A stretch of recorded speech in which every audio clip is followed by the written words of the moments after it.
안녕하십니까. 생태법인 제도 도입을 제안하고 실용화를 위해 노력하고 있는 진희종입니다. 반갑습니다. 여러분, 생태법인이라는 용어가 상당히 생경하죠. 그럴 것입니다. 들어본 적이 없는 개념인데요. 최근에 이제 논문을 통해서 소개된 개념입니다. 요점을 얘기하면 자연 존재에게 법적 권리 능력을 부여하기 위해 창안된 법률 용어인데요. 기존의 여러 가지 재단법인이나 사단법인하고는 법인이라는 개념에서는 좀 비슷하지만 내용에서는 많이 다릅니다.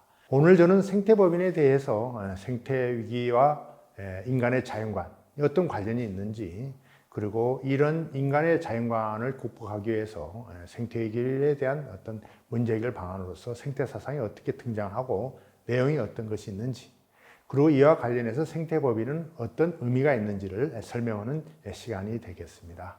첫 번째, 생태위기와 인간의 자연관에 대해서 같이 얘기를 나눠보도록 하겠습니다. 여러분 잘 알다시피 오늘날 기후위기는 중요한 생태위기로 많은 사람들이 일상생활에서 피부로 느끼고 있을 것입니다. 예를 들어서 IPCC는 기후위기에 대한 정부 간 협약위원회인데 최근에 이제 보고서를 통해서 기후위기는 인간의 행동의 결과이며 이게 상당히 시급하다는 것을 발표한 적이 있습니다. 또 그린피스에서는 2022년에 기후위기가 식량위기에도 직접적인 영향이 있다는 보고가 나왔고, 이처럼 기후위기는 이제 인간의 삶 전체, 먹고 사는 문제로부터 생활 문제에 전반적인 위협이 되고 있습니다. 이처럼 지구의 자연은 인간에게 상당히 취약하고 인간은 자연의 변화에 가장 취약하다는 것을 요즘처럼 절박하게 느끼는 시기가 없지 않나 생각을 하고 있습니다. 이런 기회에 우리가 생태 자연을 바라보는 인간의 태도, 관점, 어떤 문제가 있는지, 그리고 우리가 개선해야 될 점이 어떤 것들이 있는지를 알아보도록 하겠습니다. 첫 번째, 기후, 생태위기의 근본 원인은 무엇인가? 왜 이런 문제가 발생했으며 왜 우리는 근본 원인을 따져봐야 되는지는 그 근본 원인을 알아야 문제 해결의 근본 문제도 해결될 수 있기 때문이겠습니다. 여러분이 잘 알다시피 아리스토텔레스는 고대의 아주 유명한 철학자입니다. 이 철학자가 자신의 어떤 책을 통해서 식물은 동물을 위해 존재하고 그리고 동물은 인간을 위해 존재한다는 말을 했습니다. 대표적으로 자연을 바라보는 인간중심적 자연관이라고 할 수 있겠습니다. 이러한 인간중심적 자연관이 인간의 자연을 대하는 태도에 문제점을 야기시킨 거죠. 자연은 인간의 목적을 위해서 언제든지 사용할 수 있고 활용할 수 있는 수단으로 바라본 것입니다. 그러나 알다시피 자연 자원은 한계가 있는 것이고 자연 생태계는 훼손이 됐을 때 복원하는 데 상당히 어려움이 있을 뿐만이 아니라 이 생태계의 변화는 인간 생활에 직접적인 영향을 미친다는 것을 이제는 절실히 느끼고 있기 때문입니다. 하나의 예를 들어보겠습니다. 인간 중심적 자연관이 우리의 생태계를 어떻게 교란하는지, 어떤 문제를 야기시키는지 좋은 사례가 제주도에 있었습니다. 예전에는 제주도에 까치가 없었는데 한 회사가 기업 이미지를 홍보하기 위해서 까치를 제주도에 도입하게 됐습니다. 그 당시 한 40마리 정도 도입을 했는데 최근에는 10만 마리까지 이제 번창을 하게 된 거죠. 그런데 이 까치라는 것이 우리 옛날 고전 동화라든가 설에 복을 가져다주는 좋은 조류로 이렇게 인식하고 있었는데 그건 어쩌면 인문학적이고 인간중심적인 자연관이었습니다. 그러나 사실 제주도의 조류 생태계에 봤을 때는 이 까치가 작은 새들을 잡아가는 맹독성 조류였던 것이죠. 그러니까 까치가 제주 생태계에 어떤 구체적인 영향을 미치는지 깊게 고려하지 않고 인문학적 어떤 관심, 인문학적 지식, 복을 가져준다는 어떤 인문학적 배경 때문에 들여왔는데 결국은 이런 생태계에 대한 무지가 제주 지역의 여러 가지 조류 생태계라든가 여러 가지 식량, 작물에 큰 영향을 미친 경험을 하게 된 거죠. 이처럼 자연을 인간 중심으로 바라본다는 것은 사실은 우리 생태계에 어떤 영향을 미치는지 좋은 사례가 아닌가 생각을 할 수 있겠습니다. 그래서 자연을 바라보는 인간의 어떤 관점을 달리 기존의 인간 중심적 관점에서 자연과 인간의 공존이라는 새로운 관점에서 등장한 사상이 생태 사상이라고 할 수 있겠습니다. 이 생태 사상을 이해하는 데서는 우선 환경이라는 개념과 생태학이라는 개념을 구분해서 이해할 필요가 있겠습니다. 그래야만이 생태 사상에 대한 이해를 제대로 할 수 있고 인간 중심적 자연관이 어떻게 생태계에 영향을 미치는지를 배우게 되는 중요한 개념이기 때문입니다. 소위 환경, 영어로는 environment라고 할 수 있겠죠. 인간을 둘러싸고 있는 물리적, 화학적, 생물학적 요소를 우리는 환경이라고 볼 수 있겠습니다. 환경이라는 개념은 결국은 인간 중심적 자연관이라고 할 수 있겠고, 생태학이라는 것은 생물과 그들이 살아가는 환경 간의 상호작용을 연구하는 과학 분야라고 할 수 있겠습니다. 즉, 인간 생명, 인간을 둘러싸고 있는 여러 가지 식물, 동물, 이런 관계를 동등하게 상호작용 속에서 인간 중심이 아니라 자연과 인간의 상호작용 속에서 바라보는 관점인 것이죠. 결국은 생태학은 자연을 인간 중심으로 바라보는 그런 관점을 극복할 수 있는 새로운 개념이라고 할 수 있고 그러한 생태학적 개념에서 도출된 게 생태사상이라고 할 수 있겠습니다.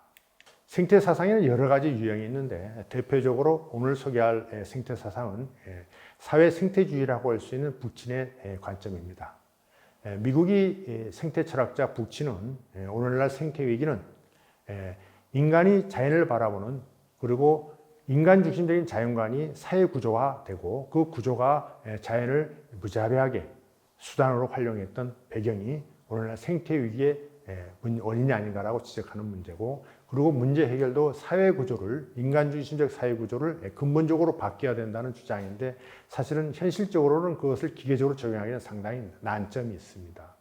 물론 뭐 사회 구조가 자연 환경을 파괴하고 있다는 어떤 진단은 일정 정도 적절한 측면이 있으나 문제는 우리가 이제 현실적으로 우리 생활 속에서 그걸 실천할 수 있느냐라는 어떤 난제가 있는 것이죠.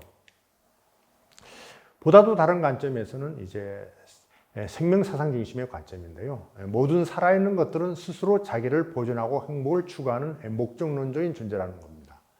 그러니까 동물도 스스로 목적론적인 존재고 인간도 스스로 목적론적 존재이기 때문에 인간이 동물의 생명을 위해를 가하는 것은 올바르지 않다는 관점입니다. 그러나 현실적으로 인간의 삶을 근본적으로 동물 생명과 인간 생명을 동등하게 취급하고 살아가기는 쉽지 않겠습니다. 이러한 생태 사상들이 문제의 진단을 이제 근본적으로 제시한다는 긍정적인 측면에 있음에도 불구하고 이 문제를 실전적으로 현실 속에서 적용할 수 있는 어려움을 극복하기 위해서 등장하는 게 소위 환경순례주의 사상이라고 할 수 있겠습니다. 20세기 후반 미국에서 등장한 이제 환경실용주의는 환경 생태 사상이 주장하고 있는 근본적인 어떤 문제, 인간과 자연의 동등한 공존에 대한 어떤 관점, 인간 사회의 어떤 근본적인 변화에 대한 어떤 관점의 가치는 존중하되 그 가치들이 갖고 있는 실천의 한계를 뛰어넘을 수 있는 현실적인 대안을 제시하는 것이 필요하다는 어떤 주장인데요. 이 생태법인도 그런 어떤 환경순리주의 관점이 연장선상에서 구체적인 대안으로 제시됐다고 할 수 있겠습니다. 그러면 마지막으로 생태법인의 생태법인의 개념에 대해서 좀 더 구체적으로 살펴보겠습니다. 우선 인간은 옳고 그름을 판단할 수 있는 능력이 있습니다. 당면한 기후 생태 위기의 원인이 인간 활동이 결과라고 한다면 이에 우리는 도덕적 스코어를 통해 올바른 행동 선택에 책임이 있습니다. 좀 더 구체적으로 설명하면 오늘의 인간의 행동이 미래 세대의 삶에도 영향을 미치기 때문에 오늘날 우리가 살고 있는 사람들이 자연에 대한 이용, 활용을 무제한적으로 했을 경우에는 결국은 다음 세대의 생태적 권리, 자연의 권리를 훼손하는 거기 때문에 올바르지 않다는 것이죠. 인간은 윤리적 존재이기 때문에 미래 세대의 자연권을 존중할 수 있는 그런 어떤 가치관, 그런 태도는 저는 당연하다고 보고요. 그런 태도를 갖고 살아가는 게 올바른 삶이라고 봐야 될 것입니다. 이런 관점에서 생태법인도 하나의 대안으로서 도출된 것이라고 할 수 있겠습니다. 그래서 구체적으로 그러면 기후 생태의 근본 해법은 무엇인가? 그 중에 하나가 생태법인이 될 수 있는 이유는 생태법인이라는 것은 법제도적인 장치이기 때문에 우리가 익히 알 수 있듯이 법이라는 게 인간의 인식과 행동에 가장 큰 영향을 미치게 됩니다. 가령 예를 들어서 옛날에는 담배 같은 것을 아무데나 피웠는데 이게 다른 사람의 건강에 위협을 주기 때문에 실내에서는 피우지 말아야 된다는 금연법이 생긴 것처럼 이런 어떤 제도는 그 중에서도 법은 인간의 인식과 태도에 가장 영향을 미치기 때문에 오늘날 인간 중심적인 자연관을 극복하기 위한 법제도적 장치가 무엇인가? 그런 배경에서 대안을 제시한 게 생태법인이라고 할 수 있겠습니다.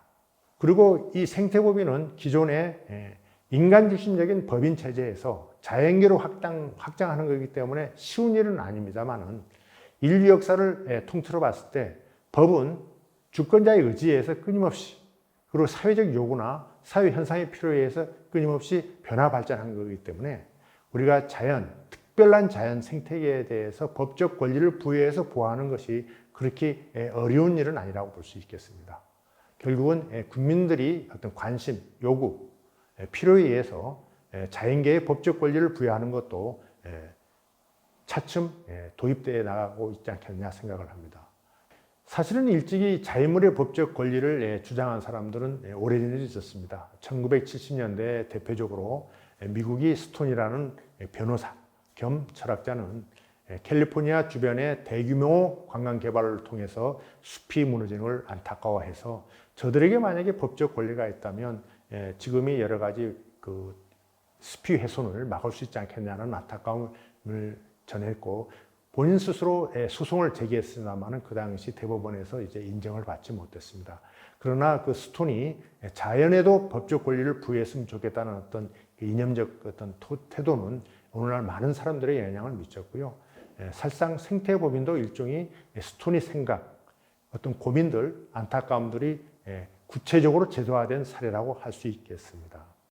그래서 필자는 2020년에 생태법인을 미래 세대는 물론 인간 이외의 존재들 가운데 생태적 가치가 중요한 대상에 대하여 법적 권리를 부여하는 제도라는 개념을 정의하였고요. 그리고 이 생태법인의 개념을 구체적으로 적용하는 대상으로 제주 남방 쿤들고래 모델을 제시한 바가 있습니다. 사실상 생태법인은 상당히 추상적인 개념이기 때문에 이런 돌고래에 대한 어떤 구체적인 적용 모델을 제시함으로써 생태법인에 대한 이해를 돕고 그리고 생태법인의 실용적 활용에 대한 대안으로서 제주 남방 콘돌고래를 주목한 것입니다. 제주 남방 콘돌고래는 세계자연보전연맹에서 보호가 필요하다고 지정한 멸종위기 해양 생물입니다. 하지만 오늘날 해양 오염과 난개발, 해양 관광 산업이 난립 등으로 상당히 심각한 위협에 있고 지금 120여 마리 남은 남방 콘돌고래가 더 이상은 희생되지 말아야 되겠다는 절박한 심정에서 우선은 생태법인 1호로 남방 콘돌고래 지정을 요구하고 있는 실정입니다. 결론적으로 생태법인은 자연 존재에게 법적 권리 능력을 부여하기 위해 창안한 법률 용어입니다. 아직은 우리나라 법률 체계에서 존재하지 않는 법인 개념이지만은 지금 사회적 분위기가 자연권에 대한 이해, 그 다음에 나름대로의 어떤 공감대가 확산되기 때문에 점점 이제 입법이 가능성이 커지고 있다고 봐야 되겠고요. 기존의 법인하고는 비록 다르지만은 사회적 합의 요구를 통해서 특히 기후위기 속에서 인간의 자연에 대한 어떤 태도, 인식을 전환하기 위해서 생태법인 제도 도입은 시급하지 않냐라는 생각을 해봅니다. 이 장면은 KBS에서 보도된 장면인데요. 남방 콘들고래에 근접해 있는 관광선의 무책임한 태도를 보여주는 장면입니다. 생태법인이 도입된다면 이러한 어떤 장면들은 방지가 되겠죠. 제주 남방 콘들고래 멸종 위기를 방지하고자 구체적인 생태법인 입법 논의는 최근에 국회에서 시작되었습니다. 2022년 2월 9일 국회에서 첫 토론회가 있었고요. 그 이후에 도의회, 사회단체, 여러 가지 학회, 연구단체에서 활발하게 생태법인 도입이 논의되고 있습니다. 최근에는 제주특별자치도가 생태법인 제도 도입을 공식 선언했고 최근에 국회 입법 활동도 활발히 전개되고 있고 조만간 좋은 성과가 나오기를 기대하고 있습니다. 생태법인은 물론 자연의 권리에 대한 어떤 여러 가지 학계의 관심은 국내에서도 활발하게 이루어지고 있습니다. 박태인 교수 논문에 따르면 제주 남방 콘들고래 생태법인 제정 노력은 우리나라 환경 내지는 생태보호운동, 자연권 보호운동의 큰 기폭제가 될 걸로 바라보고 있고요. 이러한 흐름은 점점 확산되고 있다고 보여집니다. 좀 더 구체적으로 만약에 우리가 생태법인이 도입된다면 구체적으로 무엇을 할 수 있는가? 예를 든다면 남방 콘들고래 보호는 물론이고요. 멸종위기종인 동물, 그 다음에 서식지, 그 다음에 주요한 생태계, 이런 것들을 이제 법적 권리를 부여함으로써 기존의 보호보다는 보다 적극적이고 능동적으로 효과적으로 보호할 수 있는 제도적 장치가 마련될 뿐 아니라 생태법인을 통해서 대한민국 국민들이 자연을 바라보는 인식 자체가 높아지기 때문에 국제적 위상도 강화되리라고 볼 수 있겠습니다. 지금 제주도에는 생태법인 도입 노력뿐만이 아니라 남방 쿤들고래 보호 캠페인을 위해서 서포터즈를 모집하고 있고, 그 서포터즈들이 앞으로 여러 가지 캠페인이라든가 해양 쓰레기를 줍기라든가 생태법인 도입에 대한 어떤 홍보라든가 적극적인 활동을 하기 위해서 활발히 노력하고 있습니다. 생태법인 제도는 국민 전체, 인류 전체의 이익, 나아가 미래 세대의 자연의 공공성을 보호하기 위한 제도입니다. 뿐만 아니라 생태법인 제도의 도입은 자연을 바라보는 인간의 인식과 태도를 근본적으로 전환하는 계기가 될 것입니다. 이로써 생태법인 도입은 인간과 자연의 관계가 기존의 지배와 복종의 관계에서 공정과 협력의 관계로 전환하며, 이는 인류 문명 대전환의 신호탄 역할을 하게 될 것입니다. 여러분이 많은 관심과 참여 부탁드리겠습니다. 경청해 주셔서 대단히 감사합니다.